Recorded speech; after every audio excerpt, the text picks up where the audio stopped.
Hello, I hope that all of you have reached home safely. This is really an unfortunate situation that due to the coronavirus scare, we had to stop our class in the middle, and we really do not have any idea of what will happen in next few days and when we really can start the official academic sessions again. So under these circumstances I thought that it may be better that we continue our discussion, we continue our class. uh, of course the feeling of the class will not be there, which I feel is an important part of taking class rather than preparing and uploading your lectures in YouTube. But the situation is such that we really need to take this measure. So that's it. Let us actually start discussing. And I suggest that all of you go through these lecture notes along with whatever I am telling during this discussion. You listen to these carefully, and then we figure out a common time in which we can sit over Skype or Google Talk and chat and discuss and continue our study.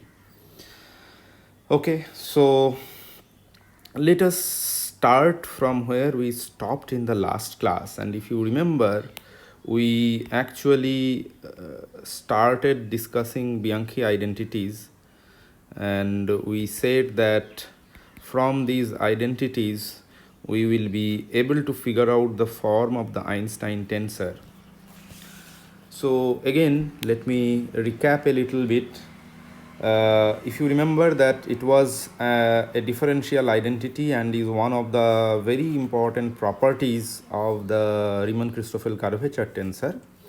It will also have an important role to play in formulating the field equations. So without much ado, let me write down the Bianchi identity. So it was like covariant derivative of R n I k L plus covariant derivative with respect to L R n I m k plus covariant derivative of R with respect to k n I L m. So the way to remember it is that you keep the contravariant index n fixed in all the terms.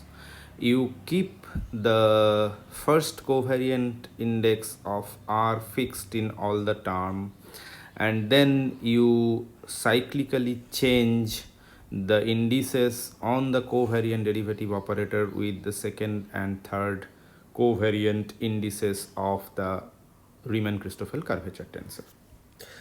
So regarding the proof, as I have already said, that it is very easy to check any proof, any identity you can prove by going to a local inertial frame, simply because all these objects, the curvature tensor, the Riemann tensor, they are tensors. So if they are valid in one frame, they should always be valid in any other frame, irrespective of which frame you are going.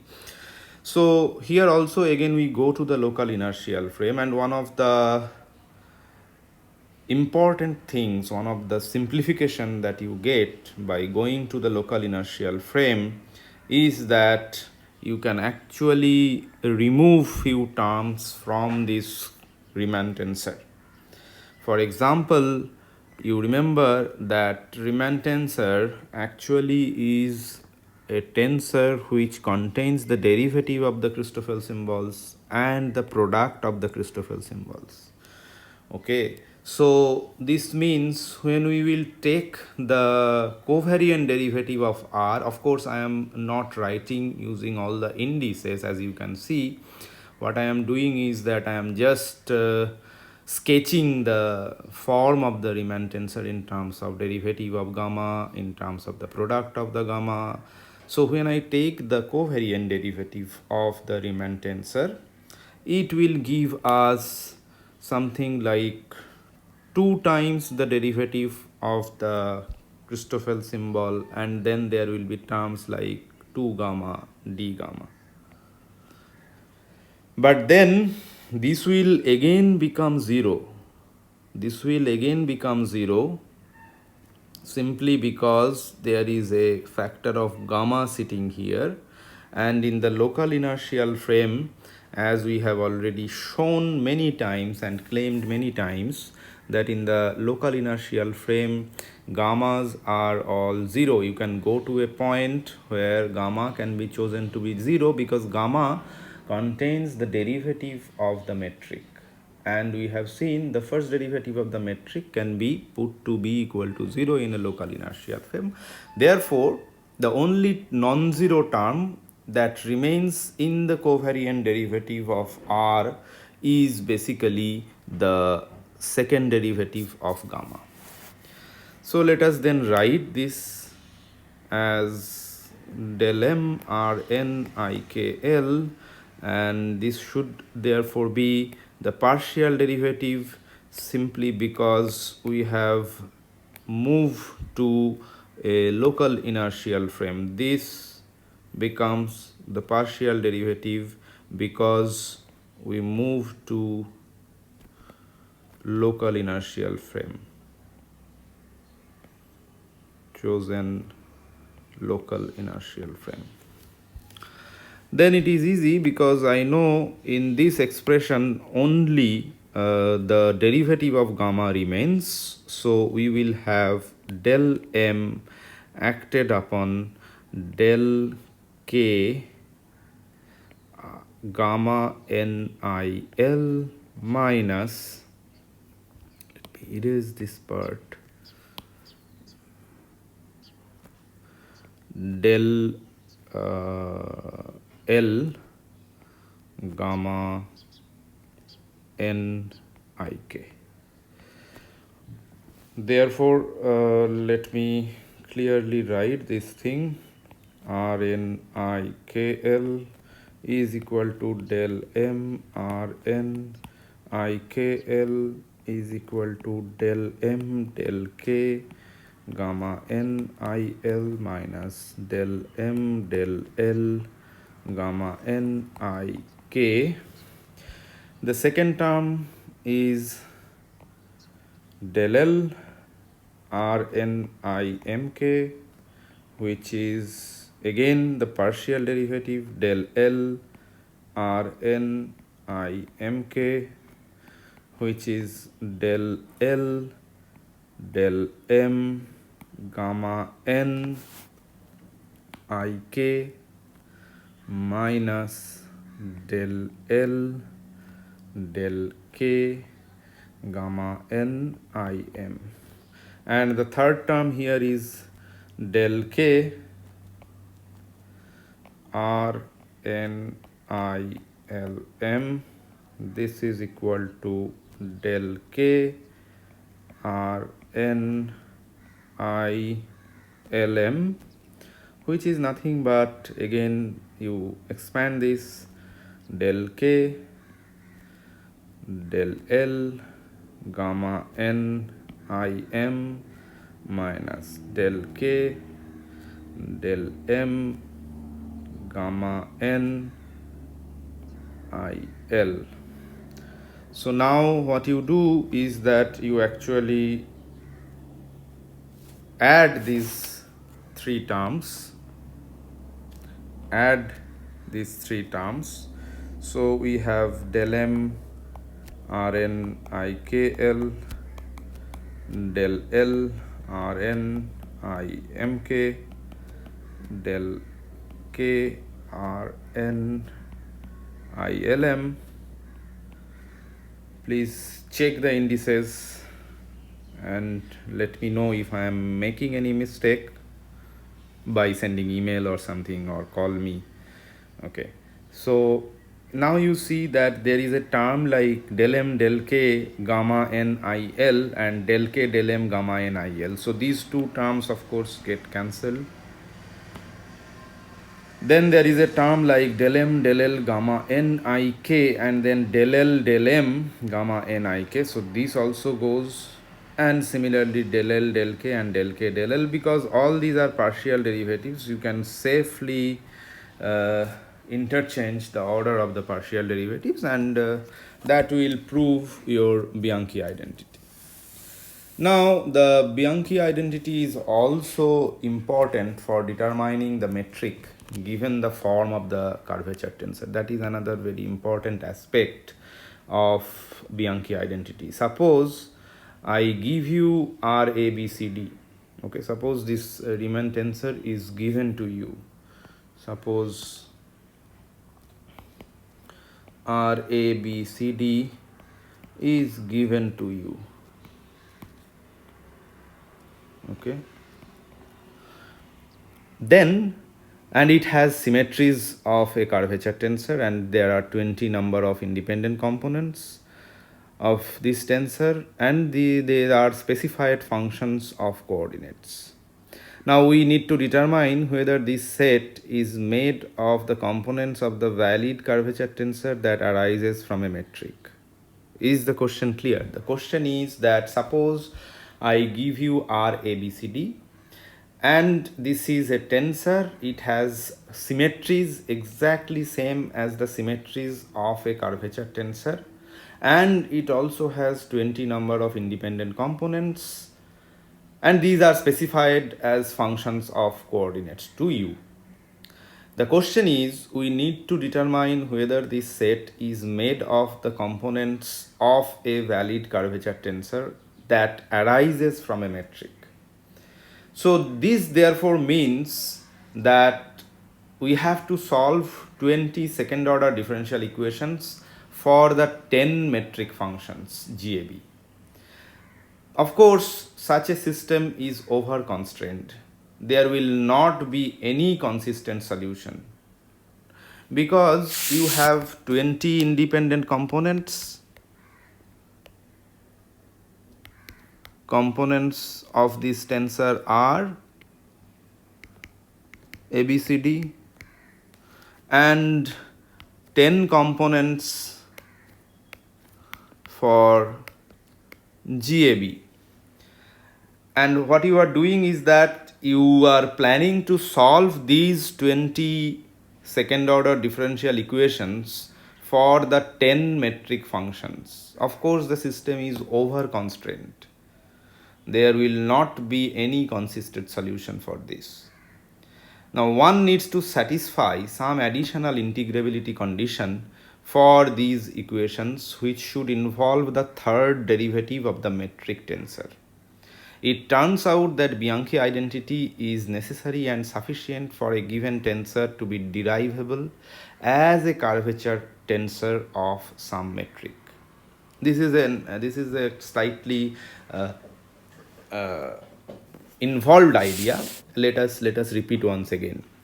So first of all, we have seen Bianchi identity, and Bianchi identity is also important for determining the metric given the form of the curvature tensor. Suppose I give you a curvature tensor. I give you some RABCD. I did not tell you that it is the curvature tensor. I give you some tensor which is of the form RABCD, which has exactly the symmetries of a curvature tensor and 20 number of independent components also. Of this tensor, we know that they are functions of space-time coordinates. That is also okay. Now the question is, we need to determine whether this set is made of the components of a valid curvature tensor that arises from a metric. So what do we need to do? We need to actually solve 20 second order differential equations for the 10 metric functions GAB. But of course, 20 equations, 10 solvables, such a system is just over constrained and there will not be any consistent solution. So one needs to satisfy some additional integrability criteria for these equations, which should involve the third derivatives of the metric tensor. It turns out that Bianchi identity is basically, essentially, the necessary and sufficient condition for a given tensor to be derivable as a curvature tensor of some metric. So this is some additional criteria. Just telling or just giving me the fact that I have a tensor which is a space-time dependent tensor and which also has the symmetries of a curvature tensor, which also has 10 independent components, does not necessarily satisfy or make this tensor a curvature tensor. Rather, you have to say that the third derivative of the metric tensor should also be involved, and which is this Bianchi identity. If on top of all these criteria, that a curvature tensor need to satisfy certain symmetry properties, a curvature tensor should have 20 components. On top of that, Bianchi identity is also one which needs to be satisfied. So now, before going to the next discussion, let me very briefly tell you about the Ricci tensor and the Ricci scalar. These are two tensors. These are, one of them is tensor, another is scalar. That means tensor of rank 0. What are they and why they are useful to define? Ricci tensor and Ricci scalars, they are useful just because you can actually contract and figure it out from the Riemann curvature tensor. So it turns out that from the curvature tensor, you can obtain a second rank tensor by contracting on a pair of indices. And since RABCD is antisymmetric in A and B and also in C and D, the only, RABCD, as I said, these are antisymmetric in AB and CD, and they are symmetric under pair interchange of the indices. Now, the only non-trivial contraction which is possible is between first and third. That is between A and C or between A and D, which merely changes a sign. So what you can do is that you can define a new RIK as G sum LM RLIM K, which is nothing but R L I L K.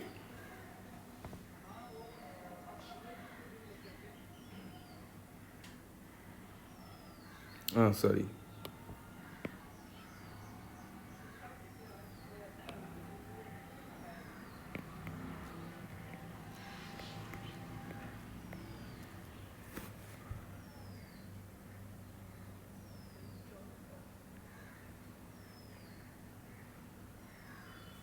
First and third being contracted.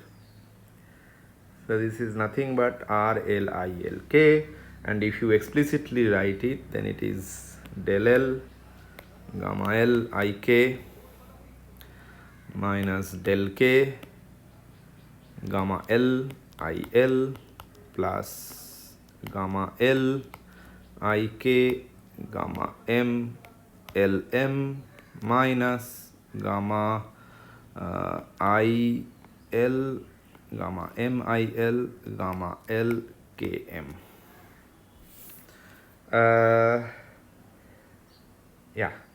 Okay.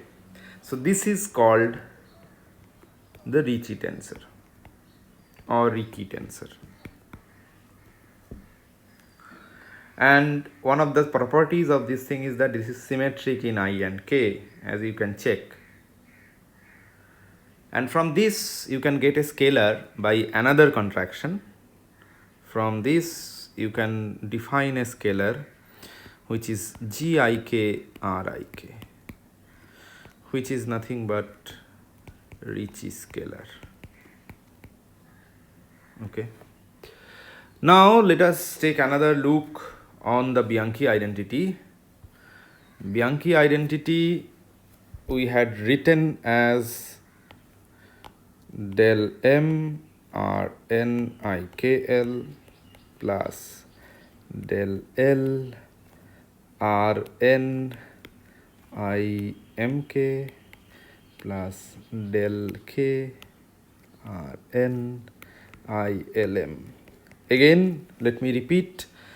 Fix n and I, fix the covariant and the contravariant index in the first position of the Riemann curvature tensor, and then cyclically permute the indices between the second and third covariant index and the index on the covariant derivative, and you get this identity.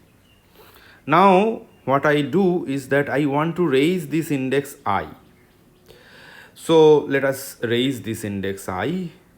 Del m r n I k l plus del l r n I m k plus del k r n I l m, this is equal to 0.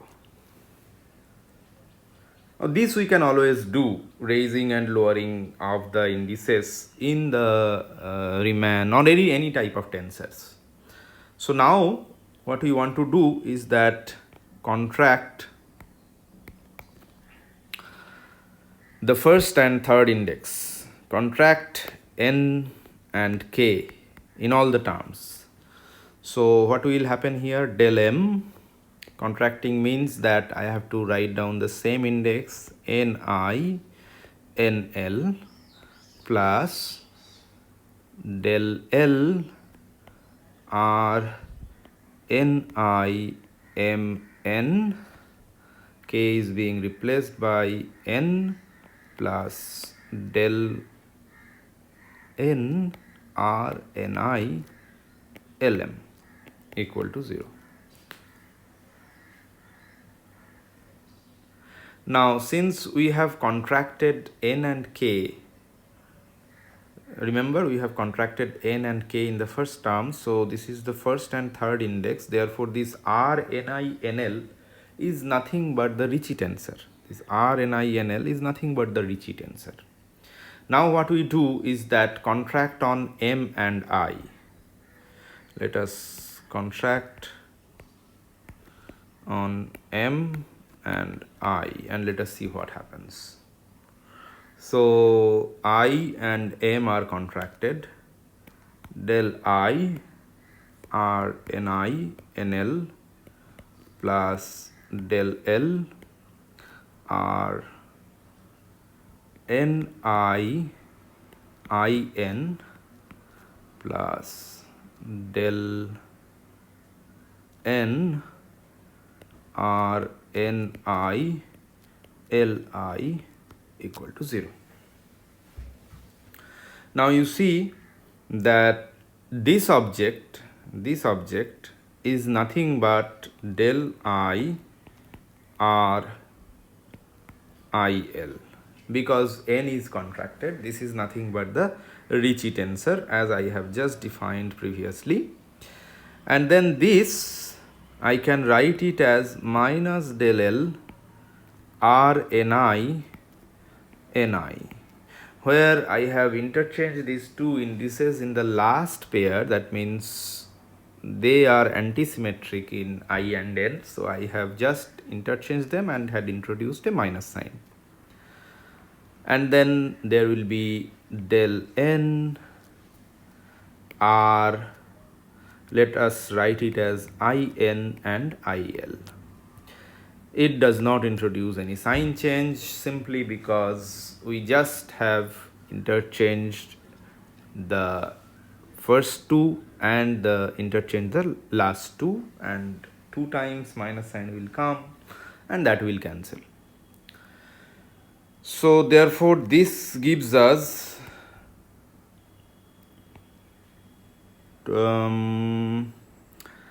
delta I r I l, and then we will have this term which is again you see that there is this in and il sitting there. Again the first and third has been contracted, so this will be like delta n r n l and then minus del l.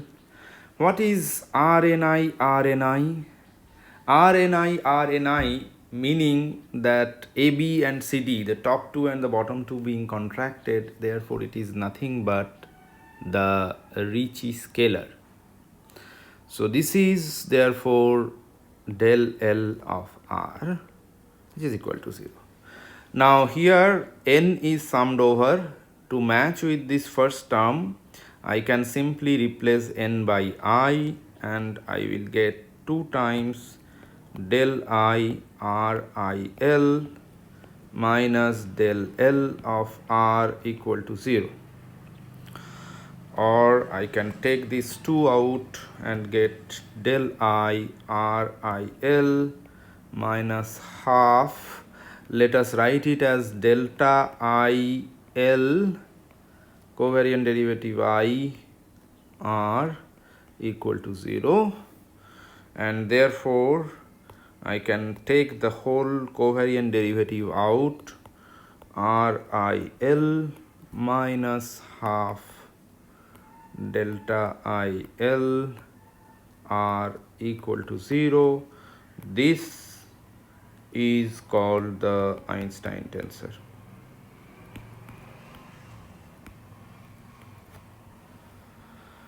Of course, you can understand that this is a tensor, and of course, you can understand that this tensor has some beautiful property for which the divergence of this tensor is 0.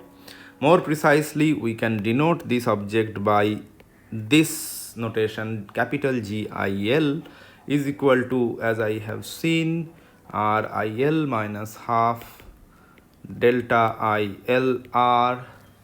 And if I simply want to write it by multiplying with some metric function, say let us multiply the both sides by GIK, G upper I lower L, and then GIK RIL minus half delta IL GIK R, and then this I will be lowered and this will become GKL, this will become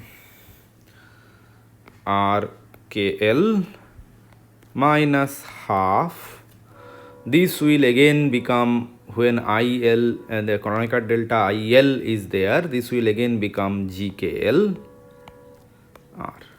So this is by definition our Einstein tensor, which we have obtained the form from the Bianchi identity itself. Okay, so let us stop here.